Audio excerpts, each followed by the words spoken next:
Vous écoutez la chronique culture sur Tunka Podcast. Nous sommes à 80 km au nord de Tombouctou, là où jadis s'étendait le lac Fagibine, l'un des plus grands lacs du Mali. Aujourd'hui, il n'en reste plus rien. Depuis quelques années, les vastes étendues d'eau et les terres cultivables ont été englouties par le sable, laissant les habitants des villages environnants dans une situation dramatique. Dans un pays où le secteur primaire emploie plus de 60% de la population, l'assèchement du lac Fagibine a entraîné l'arrêt de la pêche, ainsi que celle des activités agropastorales. Les quelques arbres qui tentent tant bien que mal de survivre à cette situation sont coupés par les habitants qui n'ont pas d'autre choix que de vendre du bois pour s'en sortir. Le sable s'est insidieusement glissé dans les salles de classe et les cours ont été suspendus. Plus d'activités économiques, plus d'écoles. Les jeunes ont alors déserté les villages et au mieux pris la route de l'exil, au pire rejoint des groupes armés. Bonjour à tous et bienvenue sur Tunka. Vous écoutez la chronique culture.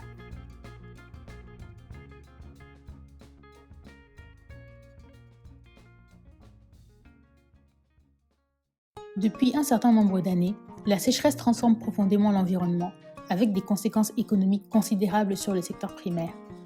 L'agriculture dépendant fortement de la pluie, lorsque celle-ci se fait rare, les rendements agricoles baissent. Selon la FAO, l'Organisation des Nations Unies pour l'alimentation et l'agriculture, si le riz et le coton ont plutôt connu une hausse des rendements ces dernières années, il n'en est rien pour le mil et le sorgho, dont les rendements stagnent, voire déclinent. De plus, on notera que la hausse des rendements du riz est principalement du fait de l'Office du Niger, qui use de l'irrigation et de fertilisants, en plus d'avoir accès au crédit, un luxe que la plupart des agriculteurs maliens ne peuvent pas se permettre.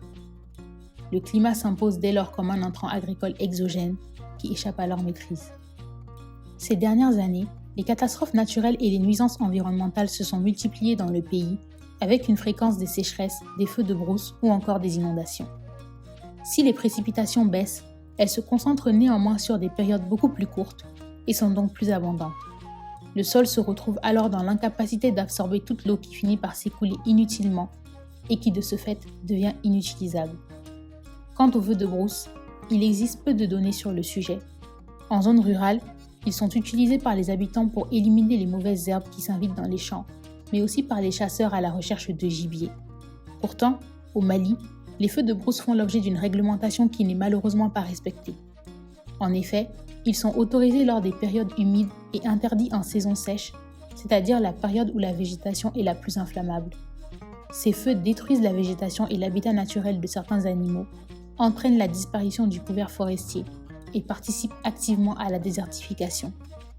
Aussi, dans un pays en proie au conflit depuis une décennie, le changement climatique associé à la raréfaction des terres et des ressources en eau favorise les tensions communautaires, comme nous avons pu l'observer dernièrement entre les éleveurs et les agriculteurs par exemple. Un autre aspect important du sujet concerne le genre. À l'image d'autres pays en développement, au Mali, les femmes sont plus vulnérables face au changement climatique. Ce sont elles qui assurent l'éducation des enfants, mais aussi l'alimentation de la famille et la corvée de l'eau. Les jeunes filles sont chargées d'aller chercher de l'eau, contraintes de quitter l'école, une corvée qui se fait au détriment de leur éducation, une entrave à leur émancipation et au développement humain.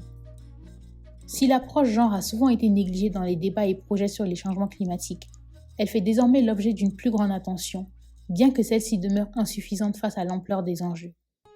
Au Mali, la réponse face aux défis environnementaux est en marche mais insuffisante. Les Nations Unies estiment le coût de la dégradation de l'environnement et des inefficiences dans l'utilisation des ressources naturelles à 21,3% du PIB malien, alors que la part du budget de l'État allouée à la protection de l'environnement reste faible, environ 3%. Des politiques et des programmes ont été élaborés, mais leur mise en œuvre reste encore limitée. De plus, on constate une faiblesse des réglementations et des structures de contrôle nécessaires, des insuffisances face auxquelles il faut impérativement réagir, au risque de voir la tendance actuelle s'accélérer dans les années à venir. La société civile malienne s'est saisie du sujet. Elle participe à favoriser l'accès à l'information climatique et appuie les communautés concernées par les différents défis afin qu'elles puissent s'adapter au mieux. Plusieurs associations de jeunes ont également investi le champ et tentent d'apporter leur pierre à l'édifice pour participer à bâtir un Mali plus vert pour les années à venir. Néanmoins, la réponse aux enjeux environnementaux se veut nationale, avec une réflexion sur les moyens d'adaptation de la population aux conséquences des changements climatiques. Je me suis posé la même question que celle que vous êtes certainement en train de vous poser en ce moment. Est-il possible de faire face aux enjeux climatiques ? Le Mali, comme d'autres régions du monde, n'est-il pas déjà condamné ? Non, nous ne le sommes pas. En travaillant pour une ONG malienne qui mène plusieurs actions en zone rurale, dans le sud du Mali, mais aussi avec un certain nombre d'associations, je me suis rendu compte que les habitants, premiers acteurs de leur territoire, disposent d'ores et déjà de connaissances, de pratiques, de stratégies et de technologies locales pour faire face au changement climatique. La dynamique d'adaptation doit être accentuée en appuyant les populations dans les initiatives menées, car le manque de moyens constitue un frein, mais aussi par la recherche, le partage de connaissances et de compétences, l'intégration de l'adaptation au changement climatique dans nos stratégies et programmes nationaux pour un Mali plus résilient. Dès à présent, nous devons prendre part à la conversation nationale et mondiale sur le climat, notamment au lendemain d'une COP26 qui s'est soldée par une nette déception pour nous, les pays en développement.